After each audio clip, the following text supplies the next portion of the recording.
Tuesday. That's right, every Tuesday we do our triple threat top 25. That's right, it is top 25 Tuesday, as you have come to expect. And the Warriors finally making some move with the NBA 1 week away, right around the corner. They finally decided that, hey, you know what? We need to have a full roster. We need to get going a little bit here. But we're going to start off in the world of baseball. Baseball has already kicked off 3 of its 4 MLB World's wild card games of the postseason. The 4th one underway as Shohei Ohtani rips a home run just 4 pitches into the game off of Hunter Green and the Reds. The Reds, who had a miraculous comeback to get back into the playoffs. Let's start with, before we get into these matchups, how we even got here. It was a wild day of baseball in game 162. All of the teams playing at the same time. There were 2 teams in the NL that needed to win, and they were in. The Reds and the Mets both lose. The Reds find a way in tie-breaking fashion. The Marlins celebrate like they did something. They eliminated the Mets from the postseason. Kind of embarrassing for a New York Mets squad that just came out and paid Juan Soto $765 million over the next 10-ish seasons. After they made a deep run in the playoffs last year, they fell off a cliff. The pitching just was not there like we expected in the beginning of the season. The Reds find a way into the playoffs. Shout out Cincinnati. They get a tough test against the Dodgers. In the AL side of things, there was also some drama heading into the playoffs as we were trying to figure out who would get that final seed. The Tigers find a way to get into the playoffs. Just barely do the Tigers find a way in. They had to sneak their way in. The Astros were the odd man out in that one. But now the Blue Jays, as we take a look at the overall standings, the overall postseason bracket. The Blue Jays, the 1 seed in the AL. The Brewers, the 1 seed in the NL. The Phillies and the Mariners also with byes joining the 1 seed. The Blue Jays and the Brewers, not teams that I expected to have the 1 seed at all in any of these conferences heading into this season. Red Sox, Yankees in the playoffs. Exactly what we wanted to see. That is a quintessential rivalry, one of the best in all of sports. You also have a nice division matchup with the Tigers and the Guardians. The Guardians, who of course made a crazy comeback to take the division, the AL Central, away from the Tigers. Now they play each other in a 3-game do-or-die playoff situation in which we saw the Tigers take game 1. The NL, the Reds versus the Dodgers, we talked about that a little bit. It's really, David versus Goliath over there in that matchup. I think there's a chance that the Reds might be able to pull this one out, although we'll go into a deeper dive here. And the Padres and the Cubs, that one should be a lot of fun. Let's start off in the order of the games, though, as they took place today, guys. Start off with the Tigers and the Guardians. And Nolan, I know, big Tigers guy, big Tigers fan. They sneak into the playoffs. They get a series against the Guardians, the team that's made them sweat so much down the stretch here this season. And Tariq Skubal throws an absolute gem. Both him and Kyle Williams threw absolute gems of games. Gavin Williams threw absolute gems of games. They went deep into it. They held their opponents to just 1 run or 2 runs. In fact, the Tigers scored no earned runs in that game. The only earned run was off of a chopped infield single that Skubal just couldn't get to home in time. A crazy way for that game to go, but it came down to the wire. The Guardians had a man on third with nobody out in the 9th, unable to get it through. The Tigers take that series, the 1-0 lead in that series. It's 1-2, best of 3. That's a huge win in this one, Nolan. Is that the way you see the rest of these games playing out, or is that just because you got Skubal on the mound? I mean, I really hope so, but I think that was honestly I think that was from Skubal. Skubal had an absolute masterclass today, 14 strikeouts. I mean, just an absolute phenomenal outing from him today. The problem is that our hitting the Tigers' hitting just isn't postseason ready. They have good hitters, but overall as a team, they're not consistent enough to be getting those type of hits, especially against a great pitcher like he saw against today. Only letting up two runs. One of them wasn't even an earned run. He had 1 earned run, and I mean, pitching is only going to get better deeper in the postseason. The matter of fact is that if the Tigers can keep up with it, I think they can. But right now, I just got a little nervous. But overall, it was a great game. I think the Tigers Skubal had a great outing. Obviously 14 strikeouts. A lot of those balls that got runners on base for the Guardians from what I was seeing was a lot of just dribblers that they just couldn't make the play on. Not a lot of good hits from the Guardians at all to get players on base. Just a lot of dribblers, a lot of drop shots in the infield, like just short bloops in the infield Tigers can get to. And Jose Ramirez on that third base on the ninth inning. I mean, get there with no outs, and he's there with one out left. I believe I forgot who hit the ball or who bunted, but it was just went right to Scooble. Yeah, made the play at home. It was great. I mean, it was a great win for the day today for the Tigers. Must-win game. It was not at Comerica Park. It was in Cleveland. So I mean, you love getting an away win against a rival who we've been playing against for that's our seventh game against them in the past week and a half, 2 weeks. It was a great win. I think that's a huge momentum boost for the Tigers trying to just trying to get out of that. They don't want to play the Guardians anymore. The Guardians don't want to play us. They've been playing them for too long now. We want to stop playing them. And I think that the Tigers, if that, Scooble obviously had a great day. But the matter of fact, we won't get out of the series unless our pitching steps up. So, I mean, if our pitching does if every pitcher pitches like Scooble today, yeah, it'll be fine. Is that going to happen? No. But hey, never hurts the wish. But overall, great first game. It was great, seeing and getting a win there. And hopefully come back next game and just get the win and move on to the next round. Yeah, Mehrob. Game 2, Casey Mai is on the mound for the Detroit Tigers, taking on Tanner Beebe of the Cleveland Guardians. Do or die for the Guards.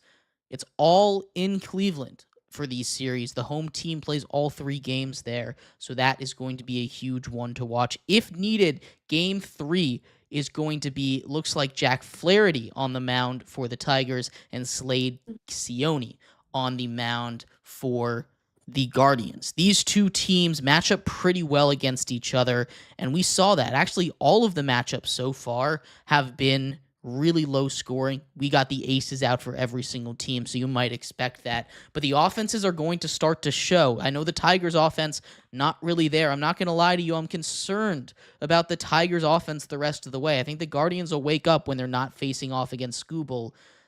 It's a huge win for the Tigers to get in Game 1. Do you think they'll be able to finish off this series? Who do you have winning this one?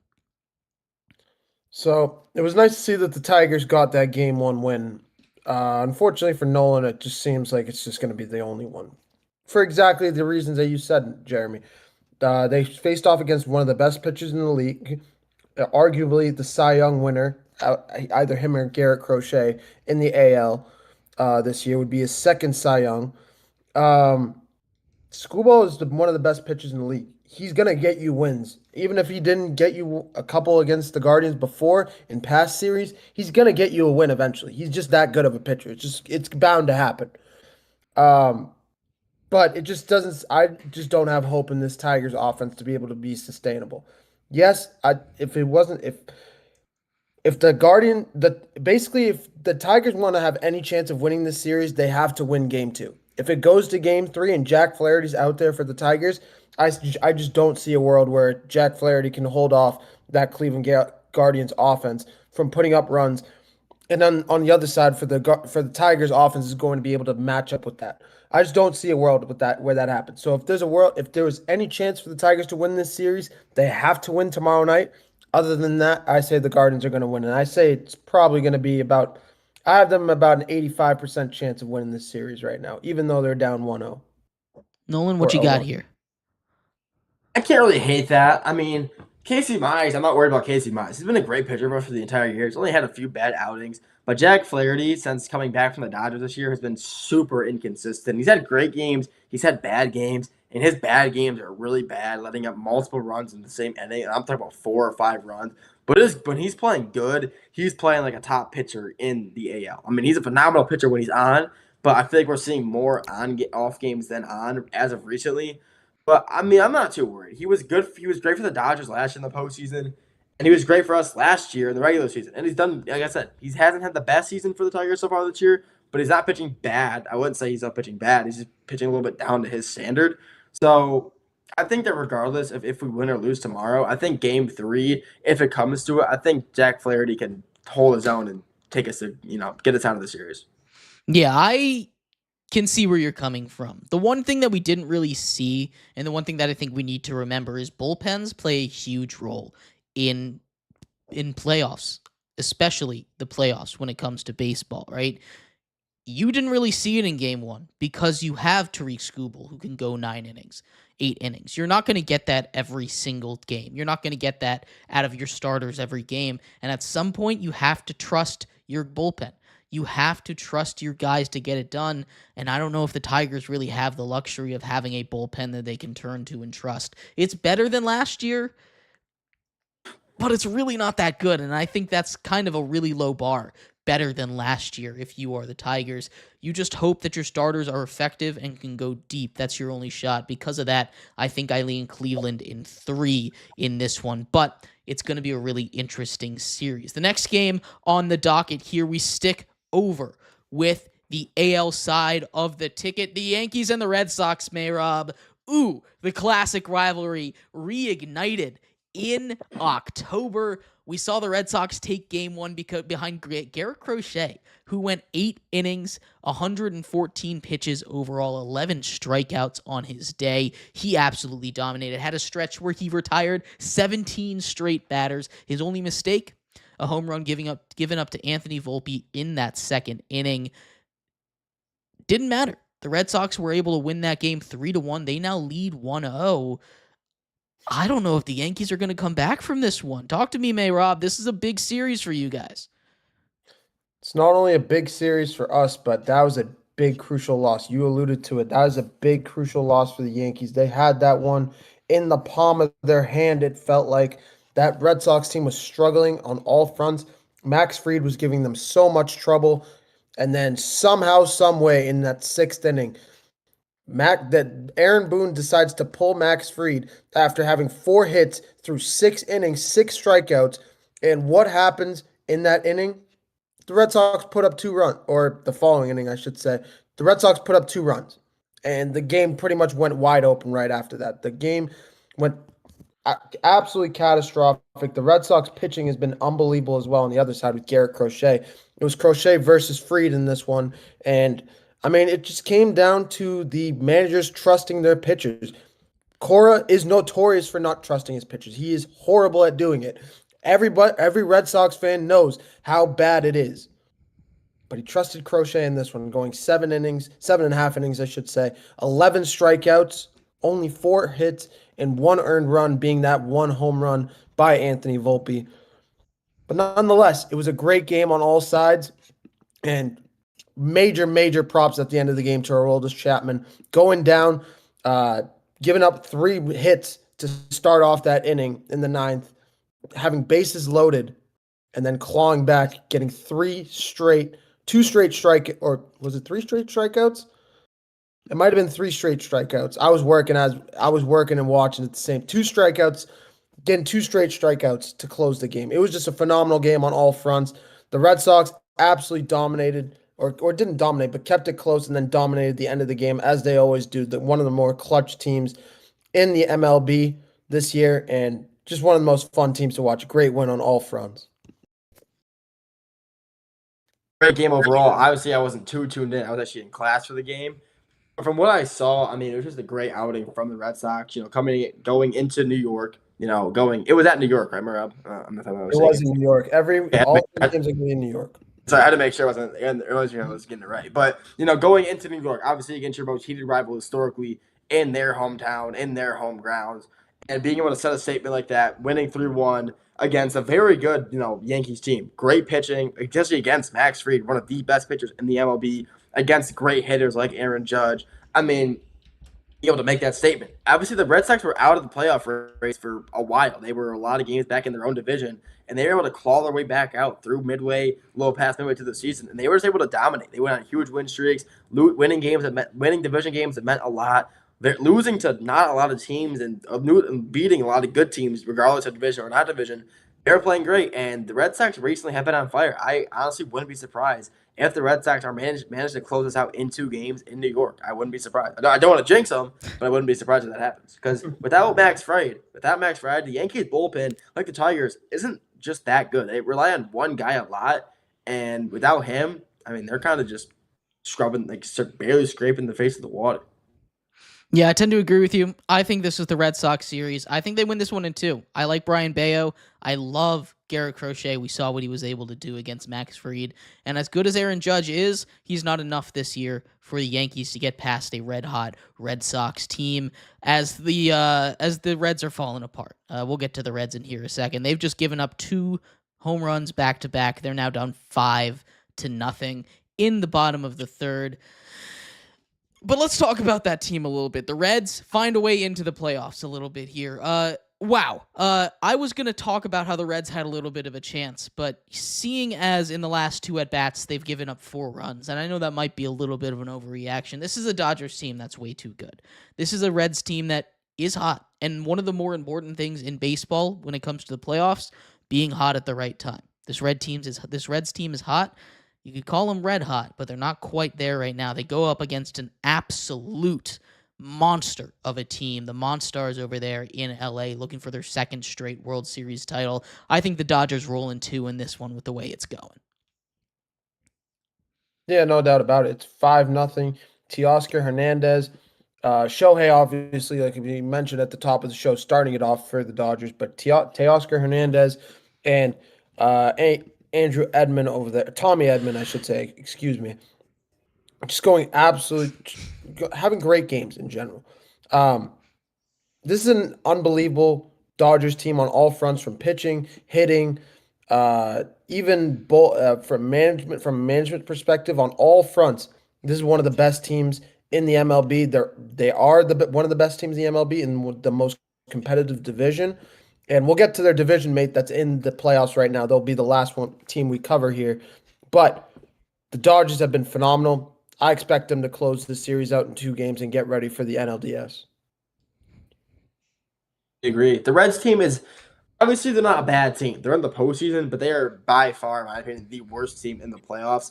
They managed to make it. I'm not rooting against them. This is the Reds team that honestly no one, in my opinion, I even in my eyes, I didn't think they would make. I really did not think they would make the playoffs this year. I didn't think they were a good enough team. I didn't think they were well rounded enough. I didn't think Ella De La Cruz was honestly that good. I still don't. I never thought he was that good of a player to begin with. But obviously he proved me wrong. The Reds whole Reds team did, and now they just happen to have to go against a top 3 team, top 5 team in the MLB, one of the most loaded rosters of all time, and the team that every bookie, every sportsbook had winning the World Series. Had winning the World Series preseason like 100-1. I mean, it's just unfortunate. But they're also playing obviously Shohei Ohtani. I mean, they're playing against Mookie Betts. They're playing against Freddie Freeman. I mean, they're playing against one of the best rosters of all time. It just sucks, it's kind of like the underdog team. No one rooted against for, but no one's all getting there. I mean, they're not going to win. It's going to be Dodgers in 2, but cool to see them there. Just they're not going to get out of it. Yeah, I like I said, I think the Dodgers are way overmatched. I got one more series to talk about, and then we'll go around and we'll talk about the World Series matchups that we have here. Who's coming out of the NL, who's coming out of the AL, and who's going to win the big Commissioner's Trophy. One of the best trophies in all of sports right there, the World Series trophy over there. But let's talk a little bit about this last series, because this one is the hardest one, in my opinion, to predict. You have the San Diego Padres traveling to Chicago to take on the Cubs. The Cubs, who were the number 1 seed in the NL for quite a while there early on in the year, they can't quite find a way to finish out the season. PCA really struggled down the stretch. The pitching struggled a little bit down the stretch. And yet in Game 1, back-to-back home runs from Seiya Suzuki and the catcher for the Cubs. Excuse me, I'm blanking on his name real quick. Back-to-back home runs give the Cubs a big win in Game 1. Now they're playing with house money at home. This is not a matchup that I expected to finish in 2. I still am riding with the Padres in this one, although the Cubs, when Chicago baseball is good, it makes the rest of baseball good. So it'd be really fun to see them move on. But I like Dylan Cease in Game 2 a lot. I really do like the way that he pitches. I think that Fernando Tatis, Manny Machado, Luis Arias, everybody on that team is just too much to be eliminated in the wild card round for a young Cubs team that just is not quite at the same level, or at least seniority wise.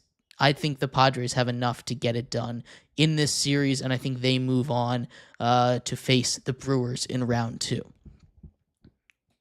I completely agree. I mean, don't get me wrong. The Cubs have overall been a good team this entire year. Obviously, you had PCA, who was doing great, honestly, pre All-Star break and a little bit past the All-Star break. But in retrospect, he has kind of fallen off. I wouldn't say fallen off, but he's definitely played down to a lot of the standards that the MLB fans have had for him. He's just not been hitting well. He's still a great outfielder, but he's just hitting. It's just not been going as well nearly as anybody thought it would. Take a drop off, and it has. I mean, he's a huge aspect of that team, and he hasn't been able to just carry it over to the postseason and the rest of the season. Kyle Tucker, he's a great player too. I mean, when you're going 0-3 though in your first postseason game, even though they won, you still need to be making plays. I mean, just couldn't get that. Dansby Swanson went 1-3 as well. I mean, the team obviously they won. This is okay, but you need to be able to show your team, show your fans that we're in the postseason. I can still play as well as I can in the preseason and the regular season. But this Padres team is honestly just more well-rounded. I think they're just a better team. I think this game was kind of like, not would say a fluke, but I think this is a game that the series that the Padres will come back down 1-0 and win. I think Fernando Tatis has had a lot of postseason experience. They had Manny Machado, Ian Ryan O'Hearn now being on the Padres as well. It's definitely going to be helpful to them as well. I think that they come back tomorrow with more of an ability to play postseason baseball, come back, win, and then win after that to take the 2-1 lead and go on to the next series. I think I'm with you, Nolan, that they come out tomorrow and get the win against the Cubs. But I think Game 3 is a big toss-up for me. I don't exactly know who to trust. Just going on the Padres side of things, on the mound, they got Dylan Cease tomorrow, which we don't really love Dylan Cease. He's not horrible. He's 4.5 ERA, 215 strikeouts this season. Not horrible, 8-12. But this is obviously a desperate Padres team that's going to most likely win tomorrow. Game 3, though, you got Yu Darvish out there. Yu Darvish is one of those older guys. He's one of the more. He's not horribly inconsistent, but he does have some of those bad games every now and again. And I just don't know what I think. This is a really, really tough series to pick. I 100% say it's going to go 3 games, but it's a really, really hard series to pick. Also, Jeremy, you were thinking of Carson Kelly earlier. Yes. Who hit that second home run for the Cubs there in Game 1. But I trust the Padres tomorrow to at least even the series, and then we'll see what happens in Game 3. It really is a coin flip. All right, Mehrob, I'm going to start with you here. We're going to go back the other way. Give me your team out of the NL. Give me your team out of the AL. Talk to me about your World Series matchup a little bit and give me a winner. All right, well, you want me to just go straight into what my World Series matchup prediction is? However you want to do it. Me to, because I can go straight into the deep end and dive in, or I can ease you guys out there. Take me through your process here. Take me through your process. All right, to make it easier, we'll start with the NL just to start it off slowly. In the NL, I mean, I really like the Dodgers to come out. The Brewers, the Cubs are 2 really young teams. I didn't even say it in the last segment. I think the Cubs are going to end up beating the Padres 2-1. But these are 2 really young teams in the NL Central. I can't really trust a whole lot yet. The Phillies, I think we're expecting a Dodgers-Phillies NLCS. At least in my eyes, these are the 2 best teams in the NL right now. I really love both sides. Bryce Harper, Shohei Ohtani. The pitching on both sides, the managing. I really love both these teams, but I have to roll with the Dodgers in 6 in that NLCS, so I have them going to the World Series. On the AL side of things is where it gets dicey, and you guys are going to shoot me, but oh well. Let's start off with the AL Central. The Guardians and the Tigers are 2 really young teams. The Tigers I can't trust right now. They're just not one of the better teams. The Blue Jays are another team that's a little bit inconsistent. I think they're a team that showed they can be beat as we close the season. But I do realize they're on the other side of the bracket, so it's not going to really matter. I expect them to be in the ALCS. I think whoever wins the Red Sox Mariners series, man, whoever wins that series is coming out of the AL. The Mariners being one of the more red hot teams. The Red Sox obviously have the better pitching. The Mariners have the better hitting. It's just going to be a matchup of who wins that battle. It's going to be pitching versus hitting in the ALDS next round. I expect the Red Sox to beat the Yankees, and I think it's going to be a phenomenal series. I can't wait to see it. These are 2 of the best teams in the AL. But if I had to pick one, of course, I'm going to roll with my team, and I'm going to say the Red Sox come out and meet the Dodgers in the World Series. But I'm not crazy. The Dodgers are going to beat the Red Sox in the World Series if that happens, and it'll probably be in about 5 or 6 games, in my opinion. But it'll be a really fun World Series to see Red Sox versus Dodgers in the World Series. I like it. I like it a lot. I really do. I think there's a lot of A teams little that out there. I think there's just a lot of ways this playoff could go, but the Dodgers are going to be a tough out no matter how it goes. Nolan, what's your World Series? How are the MLB playoffs going to go? Here we go. I'm just gonna give it nice and easy to you. Dodgers beat the Reds in 2, and the Padres beat the Cubs in 3.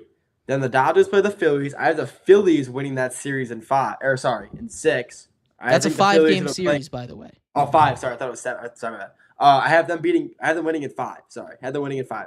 I said 5 first. I bounced to 6. I had them winning in 5. The Phillies have been playing great this, honestly, just the entire season. Obviously, everybody says they don't have the playoff experience or they don't play well in the playoffs. I think this year, I say this for the past 3 years. This is their year. I'm super high on them this year. Bryce Harper is just phenomenal. Nick Castellanos is all phenomenal. Trey Turner. I mean, the whole team is phenomenal. So I have to go with the Phillies. And then the Padres and the Brewers. The Brewers, obviously, for the past few years, have always made the playoffs, but don't really do too much with it. They don't really make a big, deep run. But this year, I think this year is different. I think this year is they are obviously the best team in baseball right now overall, and I think they beat the Padres in 4. I think they're just so good. And then in the NLCS, I think even though I've been just talking how good they are, I think the Phillies win. I think the Phillies are, like I said, they're one of my favorite teams in the MLB. That aren't the Tigers. So I have the Phillies making it to the World Series on the NL side of the baseball. On the other side, Guardians versus Tigers. Is this being biased?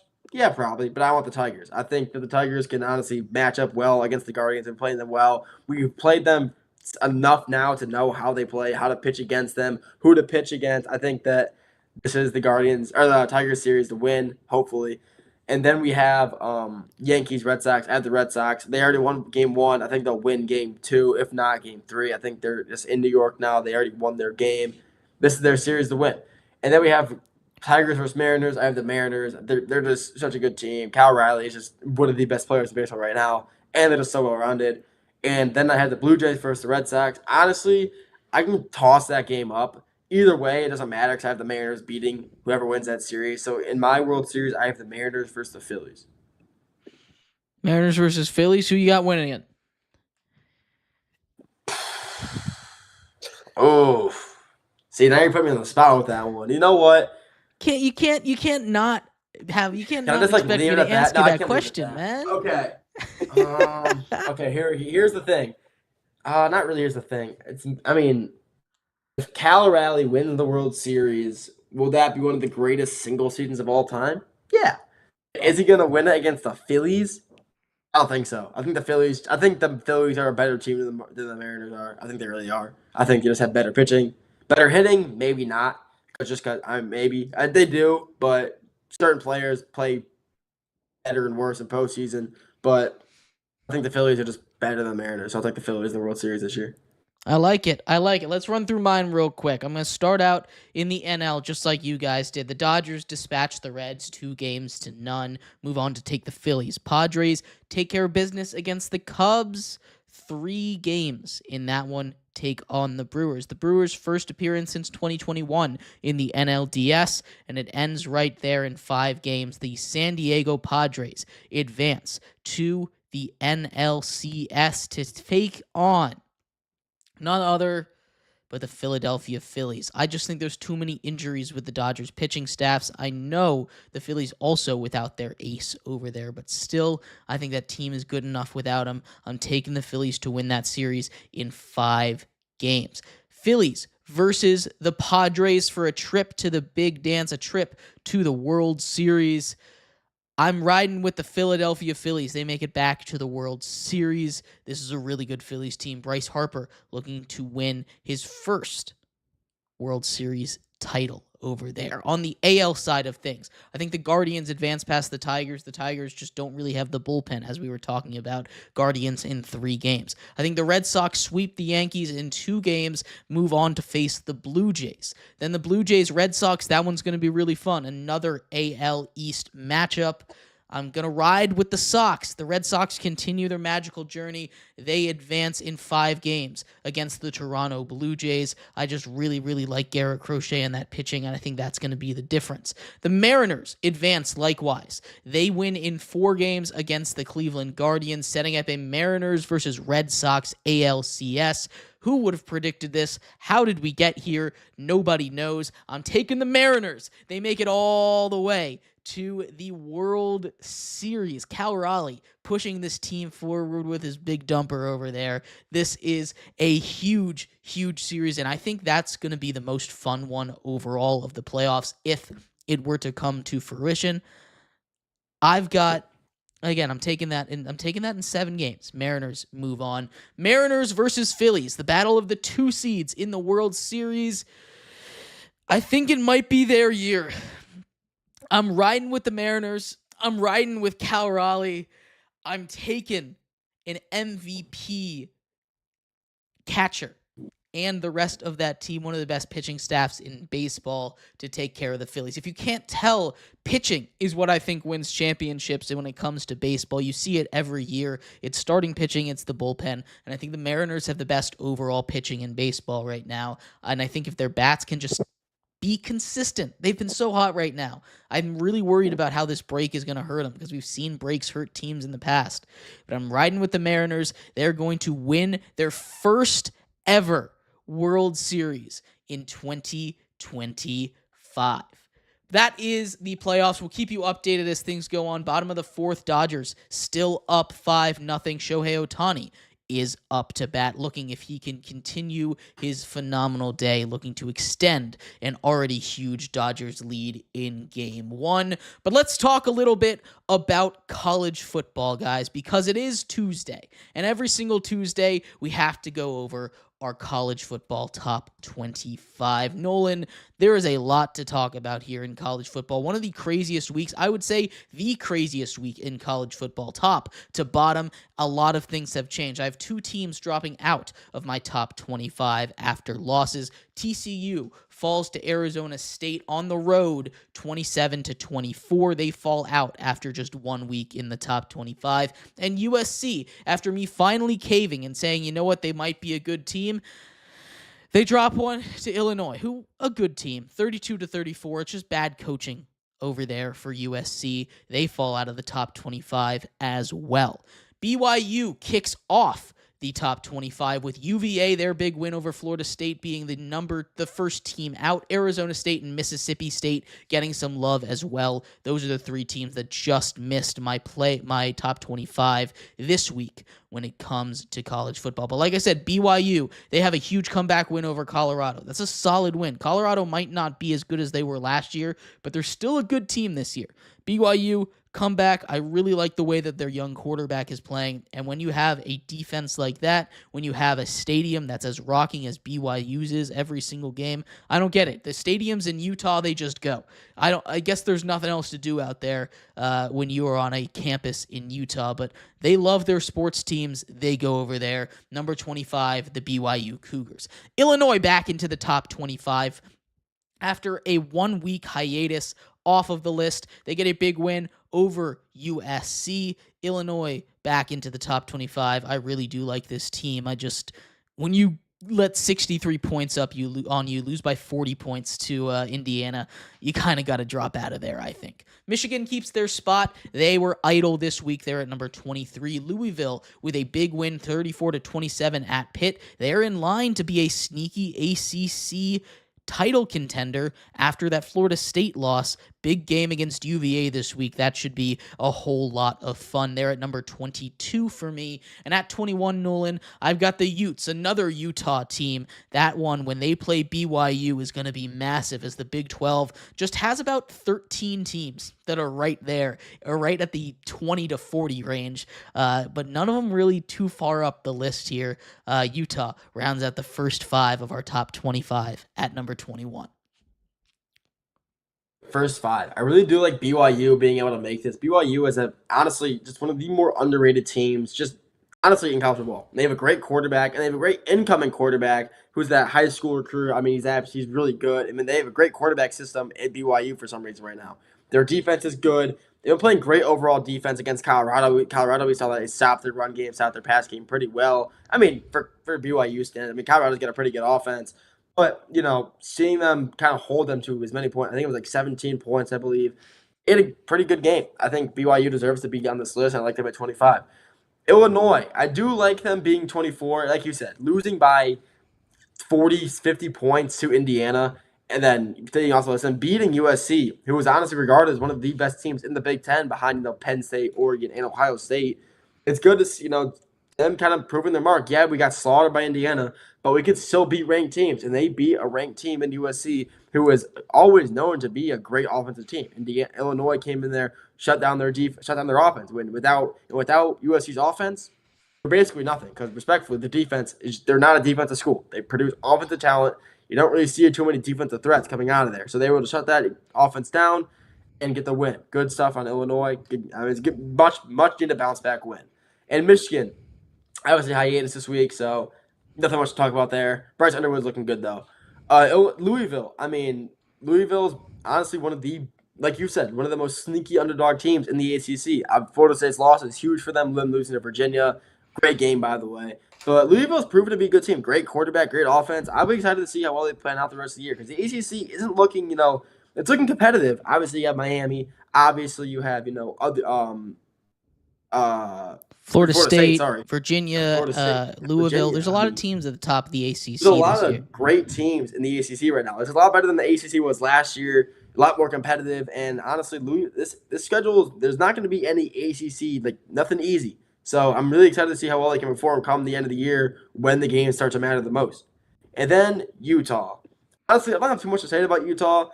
I don't follow them too much, honestly, but I mean, seeing them in the top 20. When Utah's good, I feel like when Utah's good, football's good because obviously they were in the Rose Bowl a few years ago.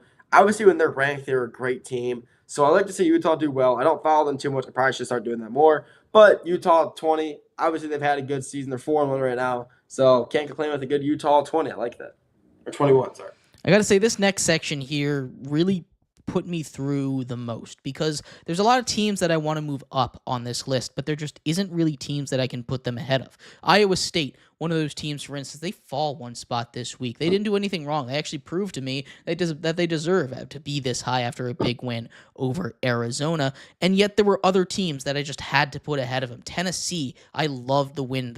I thought the way they played against a Mississippi State team in Starkville, Mississippi, is a huge indicator of this team. Joey Aguilar, ridiculous the way he is on Heisman watch right now. I did not expect that out of him. I thought the offense might take a step back. The defense is still concerning, but I like Tennessee a lot. Notre Dame finally shows up. 56-13 on the road at Arkansas. Sam Pittman fired after that game. That's all you need to know. Notre Dame gets a huge SEC win. They have a big date with Boise State this week. That one, loser of that game eliminated from postseason potential over there. Georgia Tech, another team I want to move up. They almost lose to Wake Forest, 30-29 victory, but they're able to escape. And Missouri, another team that I really want to move up, beating up on your UMass team over there, Mehrob, 42-6. Oh my God, it's what you expect, right? But that was a huge showing from Missouri.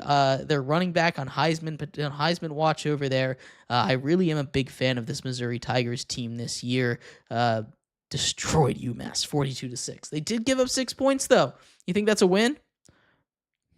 No, no, it's UMass. What are we talking about here?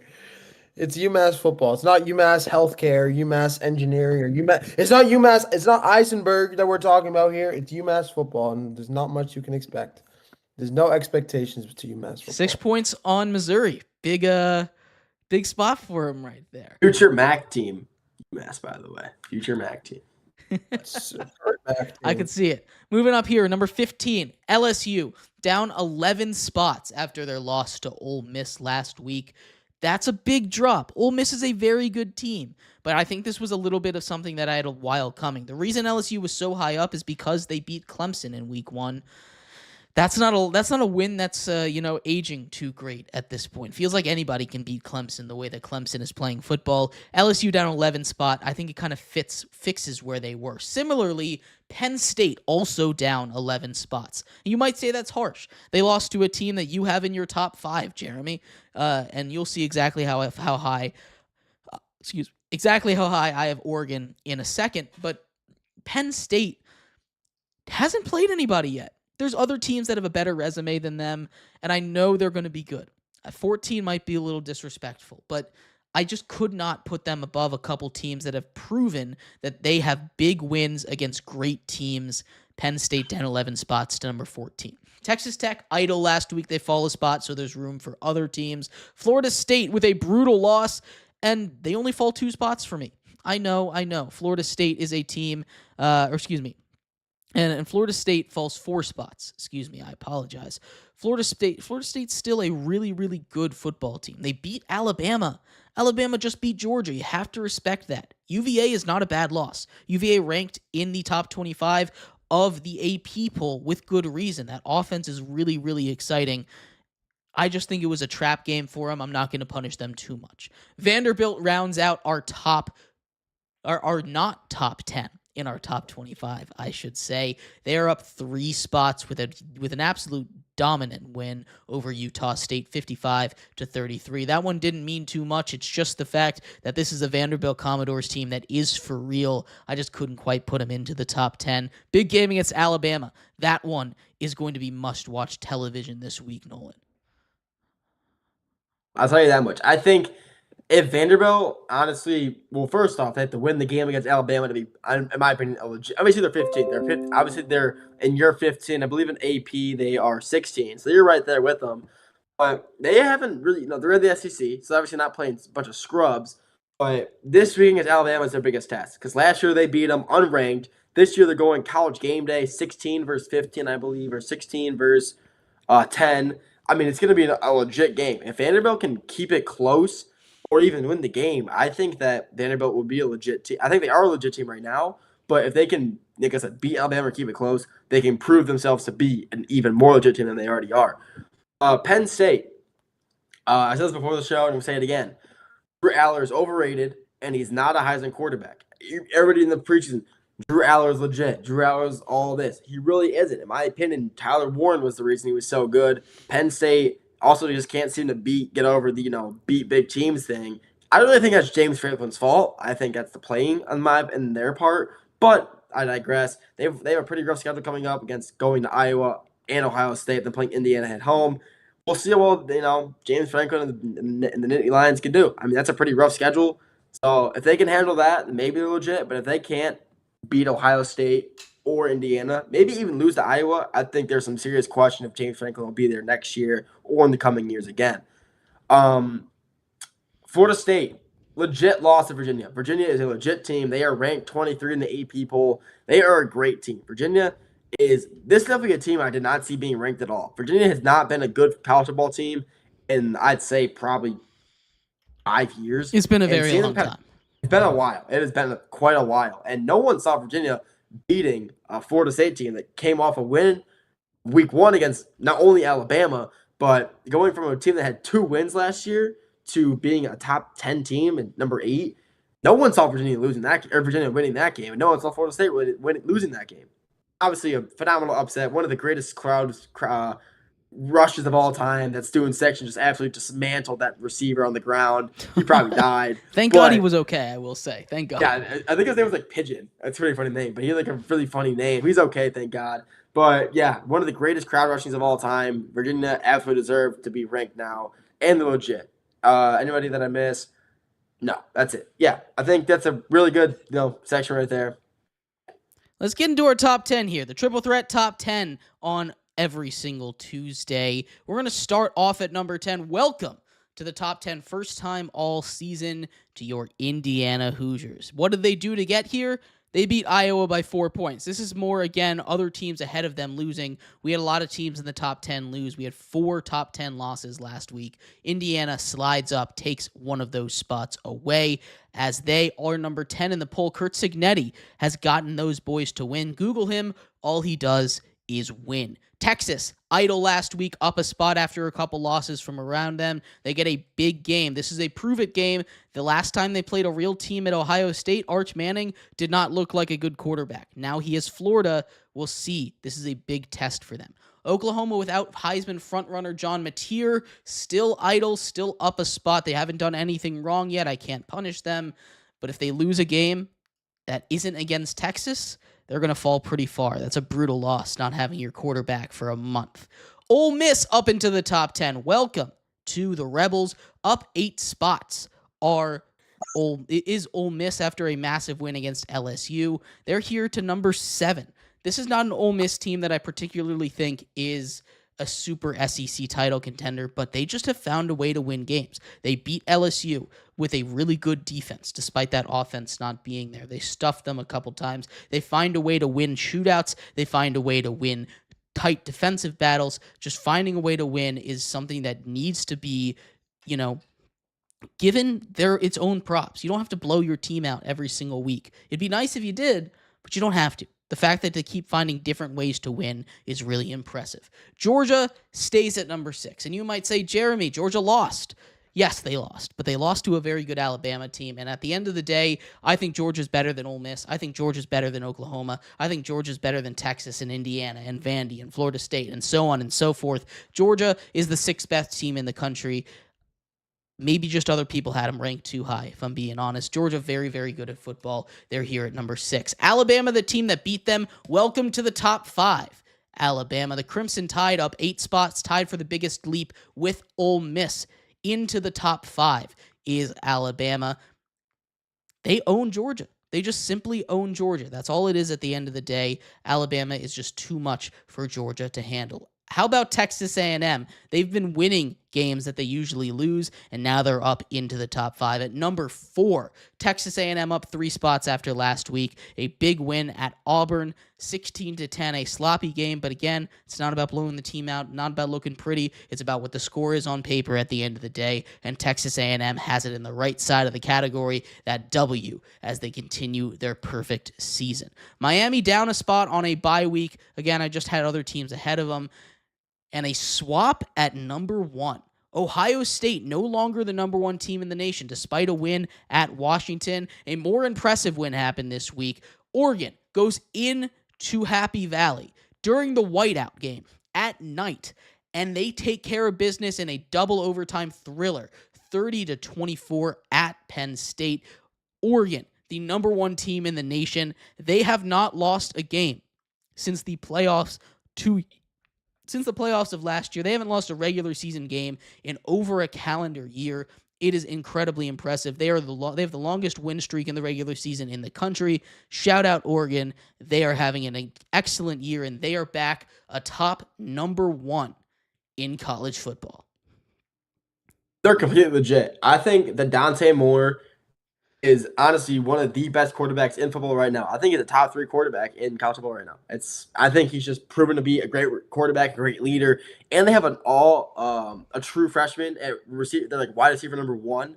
I mean, this freshman team, this Oregon team is legit. Their defense is great. Their offense is phenomenal. Oregon completely deserves to be the number 1 team. They just proved, obviously, to just beat Penn State at Penn State during the whiteout. I mean, in that alone, that should move them up like 10 points, but they were already up high enough they didn't have to. But they're just so well coached and just such a well fundamental and such a well they're just a great coach team. They really are. They have they have great discipline. They had very few penalties that game against Penn State when it was loud and a disturbing environment. They were able to step up, play the best ball they needed to when they needed to, and they got the job done in Happy Valley. And then the rest of your list, I like it a lot. I do think that, in my opinion, I'm going to go back to Ole Miss. I think Ole Miss is a legit SEC contender. I think that Trinidad is a phenomenal quarterback. I think right now, if he keeps playing like the way he is, I think he will be a Heisman candidate, the top 3, towards the end of the season. I think he's played great. Lane Kiffin has been one of the best coaches in college football so far this year, getting wins when he needed to. This week, obviously, he just beat Brian Kelly and the LSU Tigers, who – obviously, you had dropped with 11 spots. I think that they definitely could still be up a little higher. I think Luke Nussmeier has still been a really good quarterback despite the loss. I think that Brian Kelly, maybe he's not the coach for LSU. I think he is a great quarterback, don't get me wrong, or great coach, sorry. But I just maybe he's the problem. I'm not sure, but I think the roster at LSU is good enough to, still be a legit team. I think they still are a legit team. I think they will finish easily a top 4, top 3, maybe lowest they'll finish is top 5 in the SEC. But I think they're a legit team. But overall, also Texas A&M is legit. Texas A&M just beat Auburn in a great game. I think that also their quarterback Marcel Reed, I think he also will be a Heisman front runner towards the end of the season as well. I think he's phenomenal. Texas A&M is. I said it early in the before the season started in the preseason. I said Texas A&M is my SEC sleeper team. And I think that's kind of proven to be. Go back and look at the tapes; it's there somewhere. But maybe, but I it's there somewhere. When we did the USMC, it's in there somewhere. But yeah, I think that the SEC this year is honestly more competitive than it's been in a while. I think every team right now is just honestly can just be anywhere at the end of the season. I think Missouri could be a top 5. Again, Missouri, who knows? Maybe Missouri can win the SEC. I mean, it's just so unbelievably just good right now. The So, I don't know. This SEC spring- is always top heavy. It is. You've got, always. your It's usual always top. suspects, your Alabamas, Yeah. your Georgias, your Ole Misses, Texas newcomer, Oklahoma up there. All these teams in my top 10, but you even go further back, like Vanderbilt's ranked. You have LSU ranked, Missouri ranked, Tennessee is ranked. They're very, very good this year as well. There's a lot of great teams in the SEC, to your point. I mean, how can I be wrong? No, I'm joking. But no, I mean, I feel like football is great when the SEC is just kind of loaded. I feel like that's just good. I like seeing the SEC. I know it's not a good thing. I want to see other conferences, other divisions, spread around and be good as well. But we have that right now. We have some Big 12 teams in there. We have some Pac. We don't have any Pac-12. So we will soon, with maybe, hopefully. But I mean, we have some ACC. We have SEC. We have Big 10. Do we have any Mountain West? I don't think we do. There's no Mountain West. But I mean, I don't know. It's just great when I feel like college football is just kind of not really top heavy, but when it's kind of well rounded. And I feel like it kind of is right now, but kind of not at the same time. But overall, whatever. College football is great. This is a great top 25. It's honestly very similar to the AP top 25.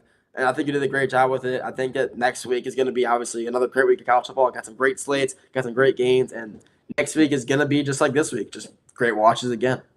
Excited. Like I said, we're going to run through my top 10 real quick, and then we're going to get into some NBA basketball. Dude, the NBA is almost here, right around the corner. The Warriors finally making some moves, but the top 10, the Triple Threat Show every Tuesday, top 10 here. We'll run through it. Indiana at number 10, Texas at number 9, Oklahoma at 8, Ole Miss 7, Georgia at number 6, Alabama 5, Texas A&M in the top 5 at number 4, Miami down to 3, Ohio State no longer number 1 at number 2, and that leaves the Ducks, the Oregon Ducks, back up top, college football royalty for Dan Lanning and the Ducks. They're at number 1 yet again. But let's get into a little bit of basketball here on the Triple Threat Show. It has been a long time since we talked some basketball, but it also has been a pretty quiet offseason. After Shams promised it was going to be one of the best off seasons of all time, Nolan, it has just been nothing. Like, they went radio silent. Yeah. There's been nothing for the past few months. There's a few, here's this random guy getting signed to his 2-year to the Bulls, or like Nikola Vukovic retiring. That was kind of the biggest thing that happened this postseason. I mean, there really was. There really wasn't much going on this postseason, but Shams is a liar. Know who wouldn't do this to us? Woj. Woj would never. Woj wouldn't lie to it. Look, Woj would never. The NBA is waking up when one team, the Warriors, who have literally done nothing all offseason, quite literally made no moves, finally have made a flurry of decisions down the stretch. They're trying to compete in the last couple years of Steph Curry. It could have fooled me. Didn't seem like it the way that they were making moves this offseason. Curry, he's got what? 2, 3, 4? I don't know. He's got a couple more years left in him to be something, to be a championship level guy. They do nothing. Of course, the big thing with them, Jonathan Kuminga.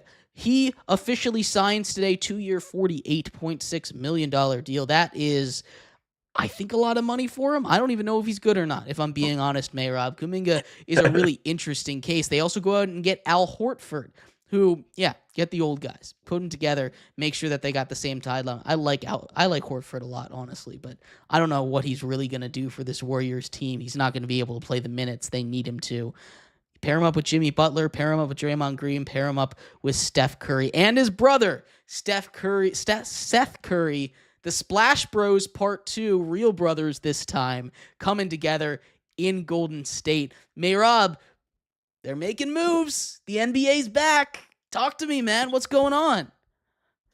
The NBA is back, and the world is better when the NBA is back, my friend. When we're talking about the Warriors here, you mentioned it. I kind of want to jump into the main thing first. Of course, we can talk about the Horfords. It's nice to see Steph and Seth together, the Curry Bros, the Splash Bros, the true brothers, like you said. But it's about Jonathan Kuminga. It's about that 2-year, $48.5 million, and the fact I didn't really look into it too crazy. Jeremy, is there any clauses? Is there a no trade clause in that one? I believe there Because is a no trade clause in that one. that Only is a what 2-year deal. held, only a 2-year deal, but that is what held Jonathan Kuminga all this time from signing that contract. It was the fact that the Warriors were trying to flip him, were trying to use him as a trade piece for a much bigger deal. And Kuminga's like, no, I don't want to. I don't want to. I've been developing here. I want to continue developing here. Or just let me go. Don't try to put me in the middle of this tug of war. That's the essence of what was happening there in Golden State. Nonetheless, now this is a guy in Jonathan Kuminga that has a lot of has a lot of poise. I think he has a lot of promise in the league. He's still a younger guy. I think he's good at finishing at the rim. He's got a nice mid-range shot. He's a nice shooting guard-esque player. The Warriors love to use him as a point guard, but as a two-way player, Kuminga is a good player to have on the boards to run the offense. Can shoot the ball, can pretty much do anything you need him to do. So I think it's a nice addition.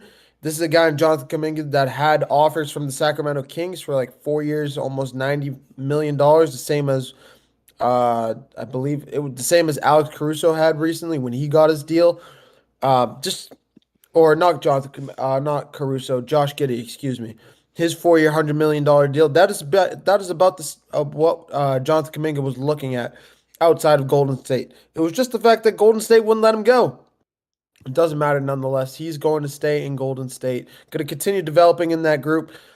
But I think Are you sold on him? Are you sold on him really? Because look, he's had his opportunities, right? Jonathan Kuminga, who, let me correct myself, does not have that no trade clause. It's a team option after year one of this deal. So essentially a 1+1 kind of deal here for him. But over his career, I mean, he's shooting just 45% from the field, 30% from three. Are you really sold on Jonathan Kuminga? I feel like he's had time to prove that he could be a guy. I know he's only 22, but he was drafted 4 years ago. Like, is Kuminga really going to be that kind of difference maker and step up for the Warriors after 4 years of this system? I just think that friction between him and Steve Kerr needs to kind of get let go. Regardless of what the past is, it just needs to be let go if this team is going to be if this relationship is going to be successful here in Golden State. And it kind of spills into the rest of the locker room when it isn't. When Jonathan Kuminga is being intentionally benched, or when Kuminga is saying, I don't want to play, it's on both sides. It's not just on one side. But when that happens, it's spilling into the entire locker room and everyone is seeing it. The guys like Brandon Pajimski out there, the younger guys that are watching this all take place.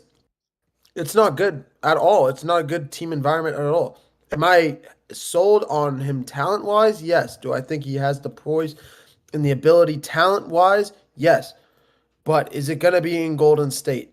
That's the question. And something had to come together for this deal to come through, and that's all we can really hope for. So that's the thing. Look, if I'm Golden State, you get to pick if Jonathan Kuminga walks, right? He's a restricted free agent, right? You have the ability to just let him go, basically, offer sheet him at the end of the day. But they weren't really letting him do that. Like, this was a team that wanted to bring him back, but also has been really non-committal on his future when it comes to where he's going to play in the NBA, what his position is going to be. Like, a guy that they picked 7th overall, right? I just feel like they don't fully believe in him. And given a guy that they don't fully believe in, $25 million a year, it just feels like way too much. I also think Josh Giddey got way too much money, but I I'm just not a big fan of the way the Warriors have handled this entire offseason. They needed to go all in and help Curry, and instead they sat there twiddling their thumbs until the last possible minute and brought in a bunch of old dudes and wash dudes and dudes that are over the hill and dudes that you don't know are going to be able to help Curry win another championship. What are the Warriors doing? Like, this makes no sense at all to me. I wouldn't say Al Horford's washed. I think he's a great basketball player. I wouldn't say great. I don't think he's good though. Bringing him in though isn't definitely what the Warriors needed to do. They needed to go get a legit center to pair someone up with Draymond Green. They needed to go get just someone who was taller than 6'10" to be in the paint. I mean, they really did. I mean, yeah, cool. I mean, they had a good roster. The roster they had last year went to the playoffs. I mean, they did. I mean, the roster wasn't that good, and they still managed to do it. I think that no matter how big or how good the team is, Steph Curry will always be there to kind of just rely on. And yeah, the 1 year we saw that the year, I think it was 2023, the year after they won the championship, Clay and Curry were out. We saw how bad they were. They won like 12 games. They were horrible. But then Curry comes back and he just dominates again. I think no matter who they get, they will always be contenders just with Steph Curry. And plus, they obviously, you have Brand, you have Pods. I think Kuminga is going to be good. I think Kuminga, 4 years is a lot of time to develop. I think that this year, hopefully, in my opinion, this is what I think Jonathan Kuminga will finally, him and Steve Kerr will figure it out. They just got signed, so they obviously wanted to keep him for something. If they didn't want him, they would have let him go. They would have just sold him off somewhere. They see something in him. The organization thinks that they know they finally got their guy. They signed him for a reason. I think this year they're going to utilize him a lot more and pair him because relatively the Warriors roster is old. Every starter they have is 35 plus years or older. Jimmy Butler, Curry, Al Horford, Draymond Green. I mean, they have an old roster. They see this guy could be our next young superstar. He's 22 years old, 22, 23. I mean, he can be good. I think he has a lot of potential, and he's going to be good. And they should bring back James Wiseman. I like James Wiseman a lot. But other than that, I think Kuminga's going to be good. I think that they signed him for a reason. $40 million. That's not a lot of money. NBA players make a lot of money, though, regardless. Those guys get paid so much money. It's unbelievable. But, I mean, I think he's gonna be good. This is Look, man, Steph Curry's 37, right? That's the thing. Steph Curry's 37, and I don't disagree with a lot of what you're saying. I think this is a solid roster. I think Horford still got it. He played 60 games last year. He can probably give you 60 games again. You're going to have to rest your guys. You have Jimmy Butler, 35, right? You have Draymond Green, who I don't have his age in front of me, but if I had to guess, he's probably like 34, 35 as well, right? This is an old team. And typically when you have a team of really old stars, what I would like to see them do is fill out around the edges. Go get some young potential guys. Like, they didn't do that. Kuminga isn't that. Like, they know what they have in Kuminga. Seth Curry isn't going to be a crazy guy off the bench, Mehrob, right? These moves that they're making just feel like, oh, we're going to compete to make the playoffs, and that's it. And if you're going to do that, what's the point of holding on to Curry? Just make one more big push, put all the chips in the center of the table, and try and get Curry one more ring. I don't really see why they would be doing anything else. Agreed. And that is what everyone across the league is saying, and that they should be doing. It's just the fact that someone needs to tell them that. Apparently, they thought Jimmy Butler was enough to get it done. It hasn't panned out that way. And with the additions that they've made in free agency, adding Al Horford, keeping a aging Draymond Green, just even though nobody probably wants Draymond Green at this point. Across the league, you got to do something. Either add younger players, and they thought they could do that with Kuminga, a 22-year-old, and Jonathan Kuminga. Yes, he's still young. Yes, he has a lot of potential. But you need somebody that can win now, not somebody that will develop 4 years from now. Right now, in Steph Curry, because these are the last few years of Steph Curry's window of opportunity here. Let's say just real quick, sorry, but I think that them adding Al Horford, they made the playoffs last year with this exact same roster. I feel like adding a guy like Al Horford will only honestly probably boost them a little more. Like he said, he's still got it. He can probably give you 55, 60 games maybe if he doesn't get hurt, hopefully. But I think that this team is still going to be the same, maybe if not a little bit better, just with the addition of Al Horford. Seth Curry maybe could boost your shooting a little bit, but and Kuminga, like I said, I think it'll be good. But I think this team only, in my opinion, doesn't get a lot better, but they improve just because they really have the same team plus Al Horford. That's all I think of it. No, and you're right. You are right about that. I like I said, I agree with a lot of what you were saying, Nolan. It just at the end of the day, the fact that they waited so long to do basically Literally. nothing, it just kind of it I just don't get it. You're wasting a future Hall of Famer and one of the best point guards to ever play basketball the end of his career. Although again, there's probably not too much you can do with a super competitive West anyway. But we're going to talk a lot more basketball. Basketball tips off, I believe, in a week and a half from now. So we're going to break down the NBA season at some point next week. We'll break down the NHL season at some point next week. But we will be back tomorrow morning. NFL power rankings, NFL winners and losers from last week, and so much more. Thank you, everybody, so much for tuning in to today's episode of the Triple Threat Show. We have been your hosts, Jeremy Lapidus, Mehrob Fatemi, and Nolan Jambor. Remember to check us out everywhere you get your podcast. Everywhere you get your podcast. That's Spotify, that's Apple Podcasts, that's Podchaser, Podcast Addict, and more. YouTube at Triple Threat Show, Twitch at 3 Threat Show, Instagram at 3 Threat Show _ and on TikTok at _Triple Threat Show. Give us a follow, give us a like, give us a share, give us a subscribe everywhere you can, and we'll see you then. Bye-bye.